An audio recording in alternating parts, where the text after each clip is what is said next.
Olá pessoal, tudo bom? Estou eu aqui de novo e para falar também de um assunto muito importante. Se você perdeu aí o vídeo anterior, volta aí um pouquinho e vá lá assistir porque é muito interessante o que eu falei no último vídeo sobre a tragédia no Rio Grande do Sul, de como você pode ajudar, de como nós como educadores, pesquisadores, profissionais da educação, você que trabalha com criança, como que a gente pode formar cidadãos conscientes é, com relação ao meio ambiente, com relação às mudanças climáticas.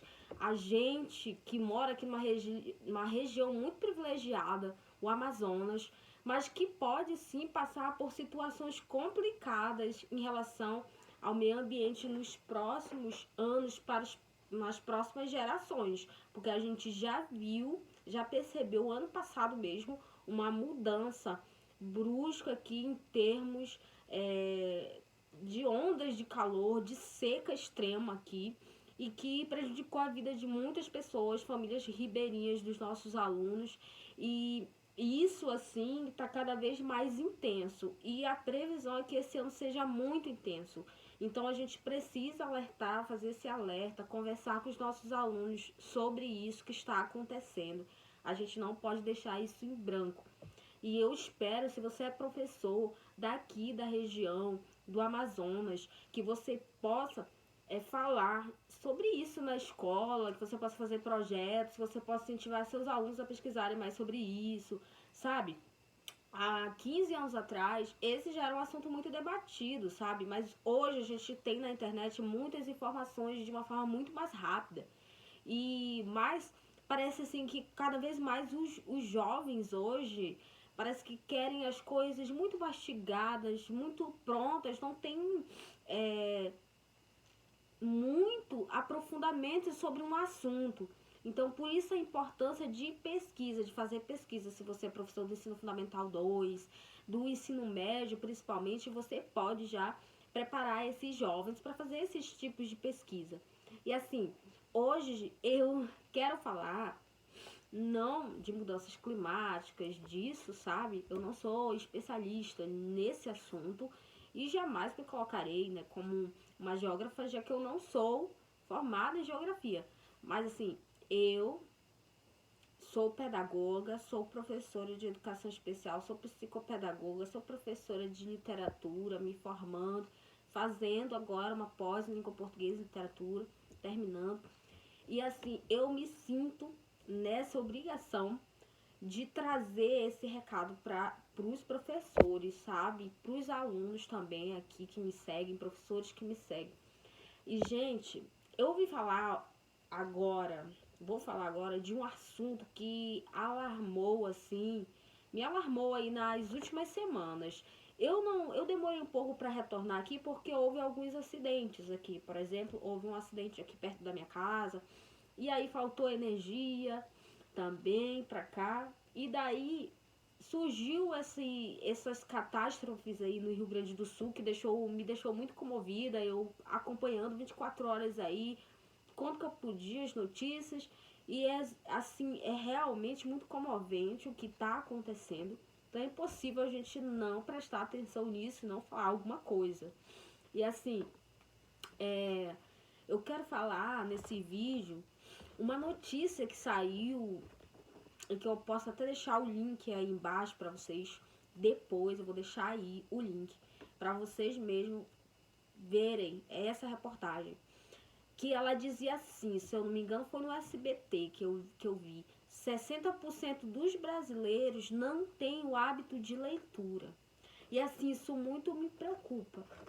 Porque, claro, uma boa parcela da informação está sim no YouTube, está sim em vídeos, nas redes sociais. Isso chega muito mais rápido, muito mastigado. Mas o aprofundamento a gente só vai encontrar mesmo lendo. A gente só vai encontrar pesquisando, lendo sites, lendo livros, vendo vídeos com conteúdo gratuito, longo, mas de qualidade, com professores confiáveis. E isso, infelizmente, não é todo mundo que faz esse filtro ou que tem esse filtro, sabe? Aí prejudica, sabe? Prejudica muito. Você tem uma informação deturpada, cortada, Então isso é muito ruim. E infelizmente, nos últimos aí anos, até voltando aí para a situação de mudanças climáticas, a gente teve governantes que diziam que aquecimento global não existe, por exemplo. Então existe sim uma parcela da população que acredita nisso, nessa falácia, nesse tipo de enfim. Então isso é muito perigoso, é muito ruim, sabe? Pro Brasil, pro mundo, isso é muito ruim. A gente já tem órgãos que já rejeitam bastante as questões ambientais, a ONU e tudo mais. A gente já tem órgãos que, infelizmente, governantes que deixam muito a desejar nisso. Eu vivo aqui na Amazônia. A Amazônia sofre um desmatamento, sofre com desmatamento ilegal, queimadas e tantas outras coisas. Aquilo que poderia trazer um benefício para o nosso estado, como uma via, né, uma rodovia, isso é negado a gente, e aí a gente vive isolado do resto do Brasil e ninguém sabe o que acontece aqui, mas aqui acontecem muitas coisas assim ruins e a população, o resto, não sabe do que acontece aqui. Então, gente, voltando aqui agora para o tema do vídeo, de que 60% dos brasileiros não têm o hábito de leitura. E aí eu vou falar aqui, foi dessa reportagem do SBT News. E eu resolvi pensar, né? Bom, esse vídeo, ele falou uns dados, assim, alarmantes, assustadores. Por exemplo, a cada 3 dias, uma livraria fecha no Brasil. E assim, a gente está vivendo um período economicamente meio instável, sim, a gente está vivendo. Mas esse fechamento de livrarias está acontecendo assim de uma forma absurda. E realmente, se você pesquisar agora na Amazon, o preço dos livros estão mais caros do que o habitual. E isso é muito ruim. Isso vai provocar uma coisa muito ruim, porque as pessoas não conseguem comprar. Quem realmente ganha um salário mínimo, se ele tiver que escolher entre comprar um rancho e comprar um livro, 2 livros de R$ 50, ele vai preferir comprar o ranchinho dele ali, de R$ 100, nem que seja. Porque realmente R$ 100 hoje na mesa do brasileiro vai fazer falta. Então, infelizmente, as livrarias, pessoas, empresários que vivem disso, eles têm que ter uma consciência e tem que trabalhar nisso, do que as pessoas gostam de ler, do que elas gostam, que elas querem comprar no momento, qual a necessidade delas e quais os preços que elas podem pagar por esses livros. Então, questão de alugar livro, emprestar livro, esse tipo de situações também que tem que ter por aqui. Eu vi isso na Avenida Paulista, na Livraria Cultura, que você pode emprestar um livro por tantos reais, ou você pode comprar. Só que eu achei caros. Os livros em livrarias físicas no Brasil são muito caros. Você realmente, todo pessoal que vive de booktube compra livro em promoção. Então, se a gente que gosta de ler compra livro em promoção, você imagina a pessoa que não tem condições tanto de comprar um livro, mas gostaria de comprar. Aí compra esporadicamente. E outra coisa, em média o brasileiro lê 3 livros, tipo 2 livros, 3 livros por ano. E isso é muito ruim, é um dado muito alarmante. Porque se você for pensar que um país é formado por educação, saúde, segurança e etc., você vê que o Brasil realmente sofre muito nessa parte educacional. A gente tem bons profissionais, mas que infelizmente muitas vezes não são valorizados como deveria ser. E grandes pesquisadores, grandes cabeças vai para outro país, porque vê que em outro país há mais possibilidades, há mais valorização da profissão. Então, infelizmente, isso acontece muito mesmo. E aí a gente passa por toda uma burocracia. Nossa, para você passar num concurso de uma autarquia federal, você estuda muito para passar, estuda um doutorado.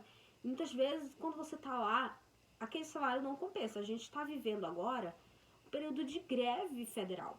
E esse é o tema de um próximo vídeo aí que eu quero falar aqui também.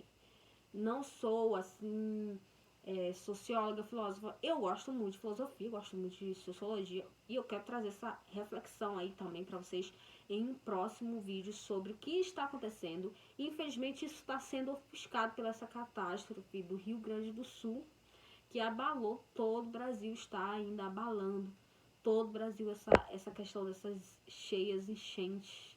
Então, infelizmente, o Brasil está focado, unindo suas forças ali mesmo, porque realmente é o estado que está precisando da gente nesse momento. Outro ponto aqui que me chamou muita atenção desse caso de 60% dos brasileiros não terem o hábito de leitura, né? Tem até uma escritora chamada Nélida Pinhon que falou assim: um país sem leitores é um país sem pensamento. Isso quer dizer o quê? Que você pode não dar valor ao seu voto, por exemplo. Se você não sabe o significado que isso tem de cidadania, de futuro, do quanto que isso é importante para nossa nação, para o futuro do seu estado. Gente, você vota no governador, você está colocando o seu futuro nas mãos desse governador. E daí eu fico pensando, cara, o governador de São Paulo, por exemplo, não do Rio Grande do Sul, tá? Mas eu sei que o governador de São Paulo, Santa Catarina, Paraná, realmente assim são governadores exemplares. Mas eu fico pensando, se isso fosse aqui no Amazonas, realmente a gente estava frito. Porque a gente tem um estado que o cara deixa muito a desejar. Então embora a gente seja um estado grande, um estado famoso, que todo mundo defende e briga pela Amazônia, mas essas verbas que entram aqui, né, que de fato parece que até o Amazonas é vendido para outros países, como França, mas esse dinheiro, essa renda não chega aqui no povo que mora aqui. Então isso é muito ruim, entendeu? Isso é muito ruim, a gente não sabe para onde que vai tanta grana. E fazem o nome do Brasil nas nossas costas aqui. Mas o recurso não chega aqui, não chega nada aqui. Para a população que está vivendo aqui, que deveria cuidar daqui. Que nós que moramos aqui, somos nós que podemos preservar esse ambiente aqui. Então isso é muito estranho. Outra coisa que eu vi aí sobre o fato dos brasileiros não gostarem de ler é a questão da vida acelerada hoje. Você tem muitos vídeos curtos, muita gente passando informação na internet de uma forma opiniosa, sabe, sem bases científicas. Isso é muito perigoso. Isso é muito ruim, porque você pega uma informação, por exemplo, a pessoa fala: aquecimento global não existe. Isso é um fato ou isso é sua opinião? Aí você há de pensar, sabe? Outra coisa, a má qualidade da nossa educação básica. Claro, gente, eu sempre vou bater nessa tecla. Por mais que você seja um profissional da educação e você queira dizer que os professores não têm culpa nisso, gente, todo mundo tem. Todo mundo vai ter uma parcela de culpa, sim, gente. Porque assim, por mais que eu fale, professor ganha muito mal, eu ganho muito mal. Então é por causa disso que eu vou entregar um trabalho mais ou menos, um trabalho ruim? Entende? Então, o nosso compromisso com a educação, com aquilo que tu jurou lá quando tu se formou lá na faculdade, na universidade que você cursou lá a sua graduação, isso é muito importante. Eu levei isso muito a sério, sabe? No dia que eu me formei lá na Universidade Federal do Amazonas, em pedagogia, eu levei isso muito a sério. Eu vesti realmente a camisa da educação. Então, se tem gente que não aceita, se bater nos professores, sabe? Não, gente. Não, todos nós temos a nossa parcela de responsabilidade. Todos nós. E é importante a gente saber disso, sabe? Então a questão do vitimismo, eu odeio vitimismo, sabe? Eu assim, tenho um ranço com vitimismo, sabe? Até tinha uma professora na faculdade que falava sobre isso, da questão de vitimismo. Você não tem que se colocar para baixo, sua profissão para baixo, você mesmo. Não, você tem que lutar. E eu fui criada por uma mãe muito guerreira, muito forte também. Meu pai era muito guerreiro. Meu pai e minha mãe não chegaram nem a fazer a 5ª série, ao 5º ano do ensino fundamental. Então eles sabem a importância que tem a educação na vida de alguém. O quanto que isso é importante, o quanto que isso te coloca lá na frente, o quanto que isso pode te dar a possibilidade de viver uma vida melhor. Eles sabem, entendeu? Porque eles tiveram essa falta. Uma pessoa não saber ler, nossa, isso traz prejuízos enormes para a vida dela. Uma pessoa não saber interpretar um texto, isso traz prejuízos enormes para a vida dessa pessoa. Sabe? Porque até numa comunicação, numa mensagem, se você não conseguir interpretar o que o outro está falando, você pode interpretar da forma errada. E daí isso já causa uma confusão, e daí você já causa um conflito para si mesmo. Então, é algo a se pensar. Quanto que a leitura, quanto que a pesquisa ou aprofundamento em um assunto é importante, sabe? Tanto para você formar uma base intelectual, quanto para você viver um sentido de vida também, sabe? Isso é bom para você viver um sentido de vida, para você ir num sentido de vida que você dê orgulho para seus pais, que você seja um cidadão honrado na sua cidade, onde você for, onde você morar, sabe? E é isso. Outra coisa,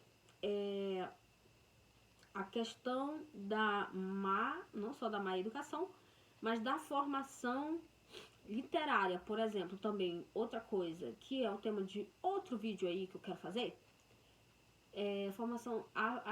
a falta de uma formação literária concisa cria compositores medíocres, cria pessoas medíocres. Então, olha aí a importância da formação literária na vida de uma criança, na vida de um adolescente, na vida de um adulto. Então, isso é muito prejudicial.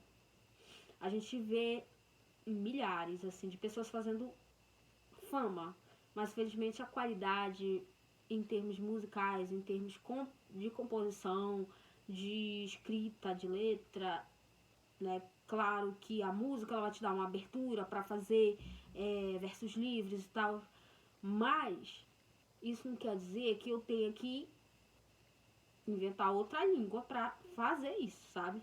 Então,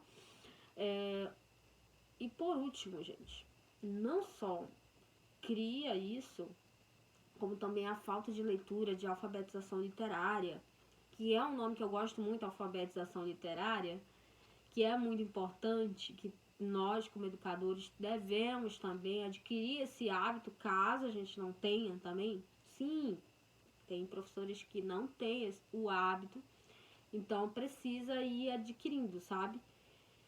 E fazer formação continuada é muito importante. Eu, por exemplo, eu fiz o mestrado no Paraguai, quero fazer o doutorado e quero continuar estudando, PhD e tal, o que der para fazer outra graduação, o que der eu quero, porque eu acho que o conhecimento, eu considero que o conhecimento é uma busca incessante, é uma busca sempre, que você sempre vai estar ali.